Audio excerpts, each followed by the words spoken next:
මේ අර්ශ සමාරුද්ධ තියෙන එක තව ප්‍රශ්නයක් තමයි අපි අර ඒ සංවේදී කොටසත් එළියට නෙරා යාම. ටොයිලට් එකට ගියාට මල පහ පිට වුණාද නැද්ද කියලා දැනෙන්නේ නැහැ ඒගොල්ලන්ට. ඒක ඇතුළතින් එක්තරා ආකාරයකට පුළුස්සා දැමීමක් තමයි ලේසර් ප්‍රතිකාරයේදී වෙන්නේ. අපි අර ගුද මාර්ගයේ තියෙන සංවේදී කොටසත් ආපහු යථා තත්ත්වයටපත් වෙනවා. පොඩි නීඩල් එකක්, ඒ කියන්නේ ඉදි කටුවක් වගේ දෙයක් තමයි අපි හමාරා ඇතුල් කරන්නේ. සාමාන්‍යයෙන් අපි ලේසර් ප්‍රතිකාරය කරන රෝගියෙක් 3 වෙනි දවස් වෙනකොට අනිවාර්යයෙන්ම වැඩට යනවා.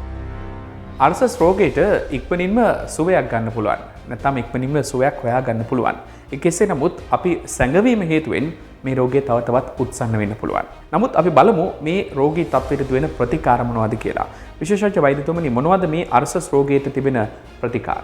ඔව්, ඔබතුමා කිව්වා වගේ ඇත්තටම සැඟවීම තුලින් මේ රෝගය තව තවත් උත්සන්න වෙනවා අනිවාර්යයෙන්ම. දැන් අපේ ගුද මාර්ගයේ අන්තිම කොටස ඊටාත්ම සංවේදී කොටසක්. ඒ කොටසට පුළුවන් අපේ ගුද මාර්ගයෙන් පිට වෙන්නේ වාතයද, තරලයක්ද, එහෙම නැත්නම් ඝන දෙයක්ද කියලා කියන තරමටම සංවේදී. ඉතින් මේ අර්ශ සමාරුද්ධ තියෙන එක තව ප්‍රශ්නයක් තමයි අපි අර ඒ සංවේදී කොටසත් එළියට නෙරා යාම. ටොයිලට් එකට ගියාට මල පහ පිට වුණාද නැද්ද කියලා දැනෙන්නේ නැහැ ඒගොල්ලන්ට. මොකද අර සංවේදී කොටස එළියට ගිහලානේ තියෙන්නේ. ඒ කොටස නැති නිසා ඒගොල්ලන් තව තවත් තටම ඉන්නවා. මොකද අපි බලන්නේ නැහැනේ ගියාද නැද්ද කියලා. අපි ගියා කියන ෆීලිං එක එනකන් ඉන්නේ. ඉතින් ඒතකොට මේ රෝගේ තව තවත් උස්සන්න වෙනවා. ඉතින් මේක සංගවාගෙන සිටීමේදී තවත් ප්‍රශ්නයක් තමයි රෝගේ තව තවත් උස්සන්න වෙනවා දන්නේම නැතුව. ස්ටේජ් 3 4 කියන තත්ත්වයට ගියාම ගොඩක් වෙලාවට අපිට ඔපරේෂන් එකක් තමයි මෙච්චර කාල අපිට කරන්න තිබ්බේ. ඉතින් ඔපරේෂන් එකේ තියෙන ප්‍රශ්නය තමයි අපි මේ ගුද මාර්ගයේ එළියට නෙලා ගියපු කොටස් කපලා ඉවත් කරාම එකක් තමයි එතන තුවාලයක් එනවා.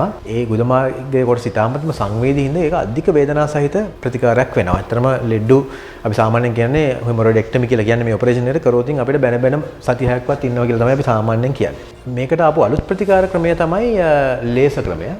ලේසර් ක්‍රමයේ තියෙන හොඳක් තමයි මොකද ලේසර් ක්‍රමයේදී අපි කපල ඉවත් කරන්නේ නැහැ මේ නෙරා ගියපු කොටස. ඒ වෙනුවට අපි කරන්නේ ඒක ඇතුළතින් එක්තරා ආකාරයකට පුළුස්සා දැමීමක් තමයි ලේසර් ප්‍රතිකාරයේදී වෙන්නේ. ඉතින් එතකොට වෙන්නේ අර අර්ශස් ගෙඩිය සම්පූර්ණයෙන්ම ඇකිලිලා ආපහු සම්පූර්ණයෙන්ම ආපහු තිබුණු තත්වයටමපත් වෙනවා. ඒකෙදි වෙන වැදගත්ම තමයි අපි අර ගුද මාර්ගයේ තියෙන සංවේදී කොටසත් ආපහු යථා තත්ත්වයටපත් වෙනවා. සාමාන්‍යයෙන් ඔපරේෂන් කරොත් ඒ කොටස අයින් වෙනවා. එතකොට ආපහු අපිට ටොයිලට් ගියාට හරියට ඒක දැනෙන්නේ නැතුව ලොකු ප්‍රශ්න වලට මුහුණ දෙන්න වෙනවා. සමහරවිට ආපහු අර්ශස් සමාරුව මතුවෙන්නත් ඒක බලපානවා. මොකද ගොඩක් ආයෙත් අටමන්න පටන් ගන්නවානේ.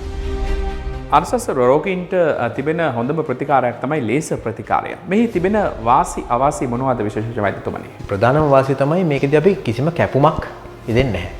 පොඩි නීඩල් එකක්, ඒ කියන්නේ ඉදි කටුවක් වගේ දෙයක් තමයි අපි හමාරා ඇතුල් කරන්නේ. ලේසර් ෆයිබර් එකක්, ඒ කියන්නේ ග්ලාස් ෆයිබර් එකක්, ඒක විශේෂයෙන් නිපදවපු ලේසර් ෆයිබර් එකක් අර්ශස් ගෙඩියට ඇතුල් කරලා ඇතුළතට ඒ ලේසර් ශක්තිය, ඒ කියන්නේ එනර්ජි සෝස් එකකින් ඒ කොටස පුළුස්සා දැමීමක් තමයි ලේසර් ප්‍රතිකාරයේදී වෙන්නේ. ඔපරේෂන් එකෙන් පස්සේ තියෙන වේදනාව ඉතාමත්ම අවමයි. වේදනාවක් නැති තරම්. කපල කොටසක් ඉවත් කරන්නේ නැති නිසා ඒ අර්ශස් සමාරුව හොඳ වුණාට පස්සේ රෝගියාට සම්පූර්ණයෙන්ම ඒ ලෙඩේ හැදෙන්න කලින් තිබුණා වගේ මල පහ කරනකොට දැනීම, ඒ සියලු දෙයක්ම යථා තත්ත්වයටපත් වෙන එක තමයි අනිත් වාසිය. අවාසි විදියට ගත්තොත් ඒක ඇත්තම ලේසර් ක්‍රමය කියන එකදී අපි පාවිච්චි කරන්නේ එනර්ජි සෝස් එකක්. ඉතින් එනර්ජි සෝස් එකක් පාවිච්චි කරනකොට ඒකෙන් අසීමිත ශක්තියක් අපිට ලබා ගන්න පුළුවන්. මොකද ඒක මැෂින් එකක් නේ.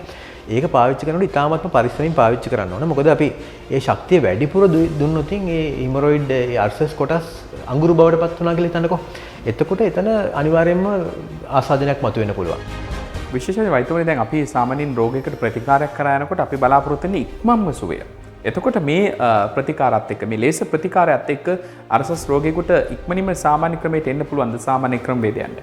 ලේසර් ප්‍රතිකාරයේදී සාමාන්‍යයෙන් අපි කොන්දර බේත්යක් විදලා කොන්දෙන් පහළ කොටස අපි හිරිවට්ටනවා. මොකද ඒතර වේදනාව දැනෙන්නේ නැහැනේ. ඊට පස්සේ සාමාන්‍යයෙන් ලේසර් ප්‍රතිකාරය කරලා රෝගියාට ගොඩක් වෙලාවට අද ප්‍රතිකාරය කරොත් හෙටම ගෙදර යන්න පුළුවන්. සාමාන්‍යයෙන් අපි ලේසර් ප්‍රතිකාරය කරන රෝගියෙක් 3 වෙනි දවස් වෙනකොට අනිවාර්යයෙන්ම වැඩට යනවා. සාමාන්‍යයෙන් එන සංකූලතා, ඒ කියන්නේ අපි හිතමු වුන් ඉන්ෆෙක්ෂන්ස්, ලේ ගලණය, ඒත් එක්කම තුවාල පැසවන එක වගේ දේවල් ඉතාමත්ම අවමයි. මොකද අපි තුවාලයක් මතුවෙන්නේ නැහැනේ ලේසර් කරනකොට. එතනදී අර ඇතුළෙන් ඔපරේෂන් එක කරන්නේ. රෝගියෙකුදී රෝගියා බලාපොරොත්තු වෙන්නේ Tamanට අවම මුදලකින්, නැත්නම් Tamanට දැරිය හැකි මුදලකින් බොහොම සුවතාවයක්. ඉතින් මේ සුවතාවය වෙනුවෙන් කැන්ඩි සෙන්ට්‍රල් හොස්පිටල්හි සූදානම් මොකක්ද? අපි ඒ පිළිබඳවත් කැමතියි දැනගන්න විශේෂඥ වෛද්‍යතුමනි. අර්ශස් කියන අමාරුවට ඕපන් සර්ජරි එක. එහෙම නැත්නම් කපල ඉවත් කරන ඔපරේෂන් එකට යන මුදලෙන්ම ලේසර් කරගන්න ඒ සාමාන්‍ය වියදමක් තමයි සාමාන්‍යයෙන් යන්නේ. අනිත් තමයි සාමාන්‍යයෙන් අපි කපල ඉවත් කරොත් රෝගියාට ගොඩාක් කාලයක් රෝහල්ගත වෙලා ඉන්න වෙනවා. මොකද සමහරවිට බෙහෙත් විදින්න වෙනවා, වේදනානාශක දෙන්න වෙනවා, සමහරවිට ගෙදර ගිහිල්ලා ආපහු රෝහලට එන්න වෙන වෙලාවලුත් නැත්තේ නෑ. ලේසර් වලදී එහෙම කිසිම අවස්ථාවක් වෙන්නේ නෑ. සාමාන්‍යයෙන් වේදනාවක් නැතුව, ඒ කියන්නේ රෝගියාට ප්‍රතිකාර කරගෙන ඉතාමත් ඉක්මනින් ගෙදර බලා පිටත් වෙන්නත් පුළුවන්. ලේසර් ක්‍රමයේ තියෙන ඉතාමත් වැදගත්කම තමයි රෝගය නැවත මතුවීමක් සිදු වෙන්නේ නැහැ.